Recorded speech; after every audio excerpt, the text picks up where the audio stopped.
Évangile de Jésus-Christ selon saint Luc.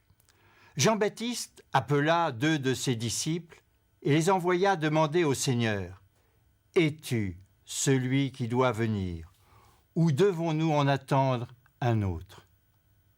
Arrivés près de Jésus, ils lui dirent : « Jean-Baptiste nous a envoyé te demander : Es-tu celui qui doit venir, ou devons-nous en attendre un autre ?» À ce moment-là, Jésus guérit beaucoup de malades, d'infirmes et de possédés, et il rendit la vue à beaucoup d'aveugles. Puis, il répondit aux envoyés : « Allez rapporter à Jean ce que vous avez vu et entendu. Les aveugles voient, les boiteux marchent, les lépreux sont purifiés, les sourds entendent, les morts ressuscitent. La bonne nouvelle est annoncée aux pauvres. Heureux celui qui ne tombera pas à cause de moi. »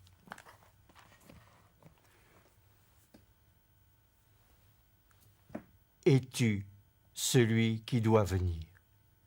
Dans quelques jours, nous allons fêter Noël. Cette question, peut-être que vous vous la posez, et vous vous la posez sérieusement. C'est une question, mais vitale. Vous savez, Jean-Baptiste est en prison.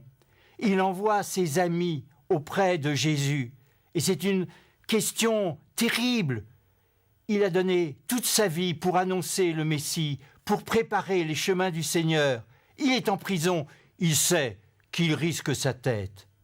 Il sait qu'il va mourir pour ce qu'il annonce. Alors, il veut savoir si Jésus, c'est lui, le Messie. On ne répond pas, vous savez, à quelqu'un qui est au bord de la mort avec des mots en l'air. On ne peut pas répondre à quelqu'un qui cherche Dieu à tâtons. Combien et combien d'entre vous, j'en suis sûr, se disent « mais nous aimerions croire, mais parle-nous, dis-nous si c'est possible, si vraiment ton Jésus est vraiment le bon. » Combien aussi de religions cherchent, et comme je les respecte, ils vous diront « oui, vous allez fêter Noël, vous allez fêter Jésus, mais pour nous, nous attendons encore le Messie. » Ou bien « il n'est qu'un prophète », ou bien « peut-être c'est un rêve, vous vivez sur un rêve, réveillez-vous ». Mais vous savez, c'est les questions fondamentales. Mais si Jésus était le bon, alors Jésus, devant les envoyés de Jean-Baptiste, qui nous représentent tous, nous tous, il répond sérieusement. Et je voudrais le faire le plus fraternellement possible. Ce n'est pas moi qui parle, c'est le Christ. Regardez ce qu'il fait. Il y a des aveugles. Alors il leur rend la vue. Mais il veut leur dire aussi, regarde ton frère, nous sommes tous frères. C'est ça, retrouver la vue.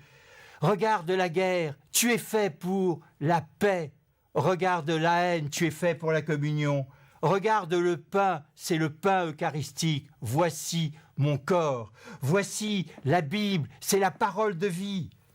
Les boiteux marchent. Bien sûr, on voudrait s'élancer vers la vérité, vers la vraie solution, mais on tombe, on est dans le fossé, on n'en peut plus, on ne marche plus. Mais voici qu'il mène debout les hommes qui boitaient, qui ne pouvaient pas arriver vers le Dieu vivant. Il les mène debout, il les redresse.